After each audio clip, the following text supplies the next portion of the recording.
नमस्कार बंधुरा आशा करছি আপনারা সবাই ভালো আছেন এবং সুস্থ আছেন। আমি রাখি আমার চ্যানেলে সবাইকে জানাই অনেকটা স্বাগত। তো বন্ধুরা প্রতিদিনের মতো আজ চলে এসেছি খুবই গুরুত্বপূর্ণ কিছু টিপস নিয়ে, যেটা আপনাদের কিন্তু অনেকটাই কাজে আসতে পারে, সংসারের ঝামেলার কাছ থেকে রেহাইও দিতে পারে। তাই আমি কিন্তু চলে এসেছি আমার প্রথম টিপসে এখানে একটা শু নিয়ে নিয়েছি। তো বাচ্চাদের শু হোক আর বড়দের শু, এখন যেহেতু বর্ষাকাল এসে গেছে, সেই বর্ষার মধ্যে না যখনই আমরা গুছিয়ে বেরোই, মানে শুটা পরে বেরোলেই শুটা ভিজে যায়। তো তখন কিন্তু পায়ের মধ্যে সবসময় একটা ভিজে ভিজে ভাব থাকে, অনেকটা প্রবলেমের মধ্যে আমাদের পড়তে হয়। তাই এমন যদি উপায় আমরা বের করতে পারি যার ফলে আমাদের এই শুটাই ভিজবে না, যদিও ভেজে জলটা ভেতর পর্যন্ত যাবে না, তার জন্য আমাদের কী করতে হবে? আমাদের প্রত্যেকের বাড়িতে থাকে মোমবাতি। তো এই যে মোমবাতির সাহায্যেই কিন্তু আমাদের জুতোর এই প্রবলেমটা থেকে সমাধান পেতে পারি। এই মোমবাতির পেছনের অংশটা দিয়ে সমস্ত জুতোর গায়ে এইভাবে আমি মোম লাগিয়ে নেব। তো ভাবছেন হয়তো জুতোটা তো দেখতে খুবই খারাপ হয়ে যাচ্ছে, হোয়াইট কালার হয়ে যাচ্ছে মোমের জন্য, কিন্তু বন্ধুরা এই প্রবলেমটা কিন্তু বেশিক্ষণ থাকবে না। আমি তারও কোনো উপায় অবশ্যই বের করব। এইভাবে সমস্ত জুতোর মধ্যে আমরা যদি মোম এইভাবে লাগিয়ে দিতে পারি, মোম লাগিয়ে দিলে দেখবেন মোমের কারণে না সেই জায়গাটায় জল দাঁড়াতে পারে না, জলটা গড়িয়ে পড়ে। তো আমরা জুতোর মধ্যে এইভাবে সমস্ত জুতোটার মধ্যে যদি এইভাবে মোম ঘষে নিতে পারি, ঘষে নেওয়ার পর এটাকে কিন্তু যে কোনো একটা শুকনো কাপড় দিয়ে মুছতে হবে। ভিজে কাপড় দিয়ে মুছলে কিন্তু হবে না, শুকনো কাপড় দিয়ে মুছলে তাহলে কিন্তু এই হোয়াইট কালার যে দাগগুলো, সেই দাগগুলো আর থাকবে না, চলে যাবে। এবার আমরা এই মোমের প্রলেপ যেহেতু দিয়ে নিয়েছি, দেওয়ার পর এই যে কাপড় দিয়ে মুছে নেব। মোছার পর এই মোমের প্রলেপের ফলে কি হবে, আমরা যখনই বাইরে যাব, বাইরে জল আছে, বৃষ্টি পড়ে যখন, তখন সেই বৃষ্টির জল জুতোর মধ্যে কিন্তু খুব একটা যাবে না। যদিও জুতোতে জল লাগে তাহলে সে জলটা গড়িয়ে কিন্তু নিচের দিকে পড়ে যাবে, জুতোর ভেতর পর্যন্ত যাবে না। আর ভেতর যদি না ভেজে তাহলে কিন্তু আমাদের কোনো প্রবলেমও হবে না। তো বন্ধুরা দেখতেই পাচ্ছেন এই হোয়াইট কালারের যে মোমগুলো, সেগুলো কিন্তু শুকনো কাপড় দিয়ে একটু মুছলেই একেবারে উঠে যাবে। তো বন্ধুরা আপনারা যারা এই বর্ষার দিনেও আপনারা ঘরে থাকতে পারছেন না, কাজের সোর্সে বাইরে যেতে হচ্ছে, তাদের কিন্তু এই টিপসটা ভীষণ কাজে লাগবে। তো এইভাবে একটু মোম ডলে নিতে পারেন, তাহলে হয়তো দেখতে একটু কেমন লাগতে পারে, কিন্তু জুতো ভেজার যে সমস্যা, সেই সমস্যার মধ্যেই আর কিন্তু আপনাদের পড়তে হবে না। তো বন্ধুরা আশা করছি আমার এই টিপসটা আপনাদের অনেকটা কাজে আসবে, অনেকটা ভালো লেগেছে। আর যদি খুব ভালো লাগে অবশ্যই কিন্তু বন্ধুদের সঙ্গে শেয়ার করতে একদম ভুলবেন না, এবং আমাকে একটু কমেন্ট করে জানিয়ে দেবেন আমার ভিডিওগুলো আপনাদের কেমন লাগছে। তো আমি চলে এসেছি আমার পরবর্তী টিপসে বন্ধুরা এখানে নিয়ে নিয়েছি দুটো কানের দুল। তো এই ধরনের স্টোন দেওয়া যে কানের দুল অথবা গলা সেট আমরা কিনি আমাদের বিভিন্ন ড্রেসের সঙ্গে ম্যাচিং করে। তো বন্ধুরা এই ধরনের জুয়েলারিগুলোর একটা সমস্যা হয়, যেহেতু স্টোন দেওয়া দেখতে খুবই সুন্দর লাগে, কিন্তু এই স্টোনগুলো দেখবেন অনেকটা সূক্ষ্ম স্টোন থাকে, তার জন্য যখন তখন কিন্তু উঠে যেতে পারে। এবার উঠে গেলে কিন্তু সেই কানের দুল অথবা গলার সেটের কোনো রকম মানে ভালো লাগে না, একদম বাজে দেখতে লাগে স্টোন উঠে গেলে। এখানে একটা স্টোন উঠে গেছে, আমি দেখিয়ে দিচ্ছি কানেরটা কেমন অবস্থা লাগছে। তো বন্ধুরা এরকম যখনই বাজার থেকে নতুন কোনো জুয়েলারি কিনে আনবেন যার মধ্যে স্টোন দেওয়া আছে, সে হাতের চুড়ি হোক, কানের দুল হোক আর গলার সেট হোক, তো এই সমস্ত জিনিস যখনই আনবেন তার যে স্টোন পড়ে যাওয়ার সমস্যা সেটা আর থাকবে না এই ধরনের নেল পলিশের ফলে। বন্ধুরা ট্রান্সপারেন্ট যে নেল পলিশগুলো আছে, সেই ট্রান্সপারেন্ট নেল পলিশ এইভাবে কানের দুলের মধ্যে আমি কিন্তু লাগিয়ে দিচ্ছি। এই নেল পলিশটা লাগানোর ফলে কানের দুলের গ্লেজও ফিরে এসছে, আর এই যে স্টোনগুলো কিন্তু উঠবে না। তার কারণ কি, নেল পলিশের যে কোটিংটা হয়ে যাচ্ছে, কোটিংয়ের ফলে স্টোনগুলো কিন্তু একেবারে শক্ত হয়ে আটকে যাবে। তো দুটো কানের দুল আমি পাশাপাশি করে দেখিয়ে দিচ্ছি কোনটার গ্লেজ বেশি হয়েছে আর কোনটার গ্লেজটা কম। তো এইভাবে প্রত্যেকটা জুয়েলারিতে একটু ট্রান্সপারেন্ট নেল পলিশ কিনে এইভাবে পালিশ করে দেবেন, মানে উপর থেকে একবার করে কোট করে দেবেন, তাহলেই দেখবেন আপনাদের এই সমস্ত জুয়েলারি, হাতের, কানের, গলার জুয়েলারি থেকে স্টোন উঠে যাওয়ার কোনো প্রবলেমের মধ্যে আর পড়তে হবে না। কারণ আমরা অনেকটা টাকা পয়সা খরচা করে এই সমস্ত জুয়েলারিগুলো কিনি, কেনার পর যদি স্টোন উঠে যায় সেক্ষেত্রে সেইটা কিন্তু আমরা আর ব্যবহার করি না। অতএব ব্যবহার যখন আমরা করতেই আর চাই না, ফালতু টাকা খরচা করে কিনে স্টোন উঠে গেলে যে সমস্যার মধ্যে আমরা পড়ি, সেই সমস্যার মধ্যেই আর পড়তে হবে না এইভাবেই যদি একটু নেল পলিশ লাগিয়ে দেন। আশা করছি টিপসটা অনেকটা ভালো লেগেছে। চলে এলাম পরবর্তী টিপসে বন্ধুরা এখানে আছে শাড়ি। তো আমরা মেয়েরা কিন্তু শাড়ি পরতে খুবই পছন্দ করি, সে বিয়েবাড়ি হোক যে কোনো অনুষ্ঠানে হোক আমরা শাড়ি পরে যেতেই বেশি একটা পছন্দ করি। এবার এই যে শাড়িগুলো আমরা যখন পরি দেখবেন শাড়ির কুচিতে হোক আঁচলে হোক আমরা কিন্তু এইভাবে ছোট ছোট পিন করে নিই, এইভাবে কুচি করে নিই। এইভাবে কুচি করে তারপর এই কুচিটাকে আমরা একটা জায়গায় মানে গুছিয়ে সেট হয়ে রাখার জন্য কি করি, সেফটি পিন দিয়ে আটকে দিই। সে আঁচলেও করি। তো যখন আমরা আঁচলের পিনটাকে সেট করার জন্য সেফটি পিন দিয়ে আটকে দিলে দেখবেন সেফটি পিনটা যদি উপরে থাকে না, ভেতরের দিকেই থাকে, দেখতে কিন্তু খারাপ লাগবে না। এবার এই যে সেফটি পিনটা লাগানোর পর কি প্রবলেম হয়, এই সেফটি পিনের পেছনের দিকের যে অংশটা আছে না, এর মধ্যে এই শাড়ি অথবা ব্লাউজের যে সুতোগুলো আছে সেই সুতোগুলো জড়িয়ে যায়।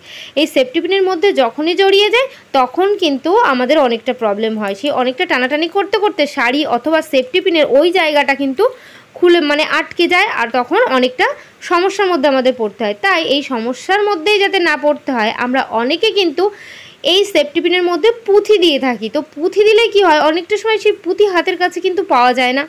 তো তার জন্য আমরা কি করব, আমরা যখনই এরকম পিন করতে যাব, এই ধরনের প্লাস্টিক তো আমাদের প্রত্যেকের বাড়িতেই থাকে, যে কোনো প্লাস্টিক হোক, একটু প্লাস্টিকের একটা সাইড থেকে একটু অংশ কেটে নেবেন বন্ধুরা। এইভাবে কেটে নেওয়ার পর দেখবেন ছোট আরও একটা টুকরো করে নেবেন। করে এরকম প্লাস্টিক তো আমাদের কাছে থাকবেই, মানে থাকে না এমন কোনো সময় কিন্তু হয় না। সেই প্লাস্টিক অথবা কাগজ এই সমস্ত নিয়ে কি করবেন, এইভাবে ছোট একটা টুকরো করে এটাকে আবার ভাঁজ করে নেবেন। এইভাবে ভাঁজ করে করে এটাকে ছোট্ট একটা ভাঁজে পরিণত করতে হবে। এবার এই যে ছোট ভাঁজটা করে নিলাম, করে এর মধ্যে কিন্তু আমরা সেফটি পিনটাকে আটকে দেব।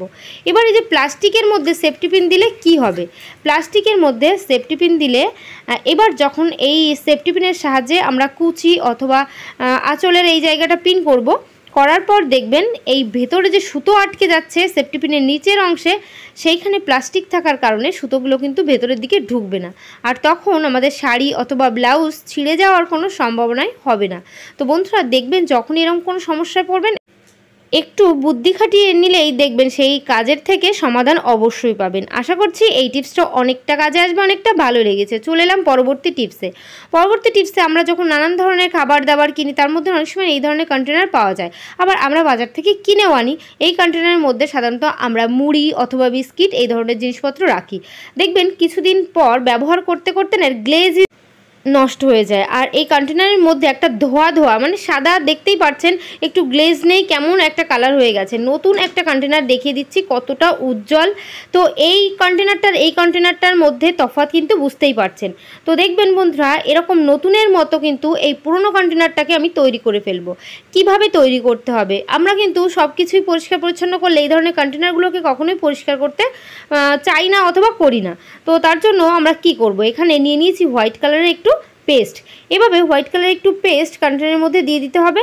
দেওয়ার পর একটা নিয়ে নিতে হবে স্কচব্রাইট, যে কোনো স্কচব্রাইট একটু জলে ভিজিয়ে নেবেন। জলে ভেজানোর পর এই যে কোলগেটটা দিয়ে কন্টেনারটাকে বেশ ভালো করে ভেতরটা ঘষে নিতে হবে। এইভাবে ঘষে নিলে বন্ধুরা আপনারা কিন্তু দেখলে অবাক হয়ে যাবেন, এই যে ভেতরটা তার ধোয়া মতন হয়ে গেছিলো, মানে ঘোলাটে মতো, যে সাদা কাচের মতো ছিল না এই কন্টেনারগুলো, দেখতে কতটাই খারাপ লাগছিল, সেই কন্টেনারটাও কিন্তু পরিষ্কার উজ্জ্বল চকচকে কাচের মতো হয়ে যাবে। এবার আমি বাইরের যে সমস্ত ডিজাইনগুলো আছে, খাঁচকাটাগুলো আছে, তার মধ্যে ধুলো পড়ে গেছে অনেকটা, সেসবগুলোও কিন্তু আমি পরিষ্কার করে নিচ্ছি। এবার এই পরিষ্কার করার পর এটাকে কিন্তু আমার প্লেন জলে ধুতে হবে। বন্ধুরা প্লেন জলে ধুয়ে আপনাদের দেখিয়ে দেব এই কন্টেনারটা কতটা নতুনের মতন উজ্জ্বল হয়ে গেছে। তো বন্ধুরা আমি ধুয়ে নিয়ে চলে এসেছি। ধোয়ার পর দেখতেই পাচ্ছেন এর ভেতরে সেই ধোয়া একটা ঘোলা যে ভাব ছিল, সেই ভাবটা কিন্তু আর নেই, একেবারে পরিষ্কার চকচক হয়ে গেছে সেই নতুন কন্টেনারের মতো। তো বন্ধুরা এইভাবে যদি কন্টেনারগুলোকে বাদ না দিয়ে একটু বাড়িতে পরিষ্কার করে নেন, তাহলে দেখবেন সেই পুরনো কন্টেনারটা কিন্তু নতুনের মতো চকচকে হয়ে গেছে। আশা করছি এই টিপসটা আপনাদের অনেকটা কাজে আসবে, অনেকটা ভালো লেগেছে। যদি খুব ভালো লাগে অবশ্যই একটু কমেন্ট করে জানিয়ে দেবেন। চলে এসেছি পরবর্তী টিপসে বন্ধুরা এখানে কিছুটা লঙ্কা নিয়ে নিয়েছি। দেখবেন যারা নতুন গৃহিণীরা আছে তারা কিন্তু লঙ্কা পেস্ট করতে একেবারে ভয় পায়। তার কারণ কি, কারণ লঙ্কা কাটতে গেলে, কুচাতে গেলে, বাটতে গেলে না প্রচুর হাত জ্বালা করে। আবার আমরা যখন এই লঙ্কাগুলোকে বাটি মিক্সার মেশিন অথবা শিলনোড়ার সাহায্যে এগুলোকে মানে একদম পেস্ট তৈরি করে ফেলি। কিন্তু যারা দেখবেন হোস্টেলে থাকে, রান্নাবান্না নিজেদের করে নিতে হয়, আবার অনেক সময় ভাড়া বাড়ি থাকে, তারাও কিন্তু এই মিক্সার মেশিন, তারপর শিলনোড়া এই সমস্ত রাখতে পারে না। তারা কিভাবে মশলাগুলোকে পেস্ট করতে পারবেন একটা কন্টেনারের সাহায্যে। তো ছোট্ট একটা কন্টেনার নিয়ে নিয়েছি বন্ধুরা। দেখবেন অনেক স্টুডেন্টরা পড়াশোনা করার জন্য বাইরে থাকে, তাদের কাছে কিন্তু মিক্সার মেশিন, শিলনোড়া এগুলো রাখা সম্ভব হয় না, তাই তারা কিন্তু রান্নাবান্নাও করে খায়। এবার এই মশলাপাতিগুলো কিভাবে পেস্ট তৈরি করে নেবেন। তো এর মধ্যে আমি কিন্তু লঙ্কা নিয়ে নিয়েছি, লঙ্কাগুলোকে পেস্ট করে আমি দেখিয়ে দেবো। অনেক সময় বিভিন্ন রেসিপিতে কিন্তু লঙ্কা বাটা দিতে হয়, তো সেই লঙ্কা বাটাটা কিভাবে করবে তার জন্য এইভাবে আমরা কিন্তু বেলনটা নিয়ে নিয়েছি। বেলনটা নিয়ে আমরা এইভাবে কন্টেনারের মধ্যে লঙ্কাটা দিয়ে এইভাবে একটু আঘাত করব। এইভাবে আমরা যদি একটু বেটে নিই, মানে এইভাবে বাটার পর দেখবেন লঙ্কাটা একেবারে পেস্ট মতো তৈরি হয়ে গেছে। শুধু যে লঙ্কায় দিতে হবে এমনটি নয়, দেখবেন নানান রকম রান্নাবান্না করতে গেলে নানান রকম মশলাপাতি লাগে, সেই সমস্ত মশলাপাতি অল্প কিছু করেও কেটে নিয়েছি। এইভাবে পেঁয়াজ, রসুন, আদা সমস্তটাই দিতে পারেন। দিয়ে এইভাবে যদি আমরা একটু বেলুনটার সাহায্যে আঘাত করে নিতে পারি, বারবার করে এইভাবে আঘাত করতে করতে, মানে এইভাবে বাড়তে বাড়তে দেখবেন এটা একটা খুব ভালো একটা পেস্ট মতো তৈরি হয়ে গেছে। দেখুন মিক্সার মেশিন, শিলনোড়ায় পেস্ট করলে যতটা স্মুথ পেস্ট হয় তেমনটা তো হবে না, কিন্তু রান্নাবান্না করার জন্য কিন্তু যথেষ্ট একটা পেস্ট তৈরি হয়ে যাবে। তো বন্ধুরা কিচ্ছু না, এইভাবে একটু করবেন, তাহলে দেখবেন আপনাদের কোনো সমস্যা হবে না। খুব সহজেই কিন্তু আপনারা এই মশলাপাতিগুলোকে পেস্ট তৈরি করে নিতে পারছেন। আর এটা বের করাটাও খুবই সোজা, চামচের সাহায্যে বের করে নিতে পারবেন, হাতে কোনো লঙ্কা লাগারও কোনো সম্ভাবনা থাকবে না। তো বন্ধুরা আশা করছি আমার এই টিপসটা আপনাদের অনেকটা কাজে আসবে, অনেকটা ভালো লেগেছে। তো আমি এখন কিন্তু এটাকে চামচের সাহায্যে বের করেও দেখিয়ে দিচ্ছি। খুব একটা মশলা পেস্ট না হলেও যতটা হয়েছে একটা রান্নাবান্না করার জন্য কিন্তু যথেষ্ট। তো স্টুডেন্টরা যারা বাইরে থাকছেন তারা কিন্তু অবশ্যই এই টিপসটা ফলো করবেন, তাহলে আপনাদেরই সমস্ত সমস্যার সমাধান হয়ে যাবে। তো বন্ধুরা আমার চ্যানেল যে সমস্ত নতুন বন্ধুরা আছেন অবশ্যই কিন্তু আমার চ্যানেলটিকে সাবস্ক্রাইব করবেন আর অল নোটিফিকেশান অন করে দেবেন, তাহলে এই ধরনের ভিডিও আপনাদের কাছে কিন্তু সবার আগে পৌঁছে যাবে। তো বন্ধুরা আজকের ভিডিও আমি কিন্তু এখানে শেষ করছি। আশা করছি সবাই ভালো থাকবেন, সুস্থ থাকবেন। আবার নেক্সট কোনো ভিডিওয় তাড়াতাড়ি আপনাদের সঙ্গে দেখা হবে। তো বাই, টাটা।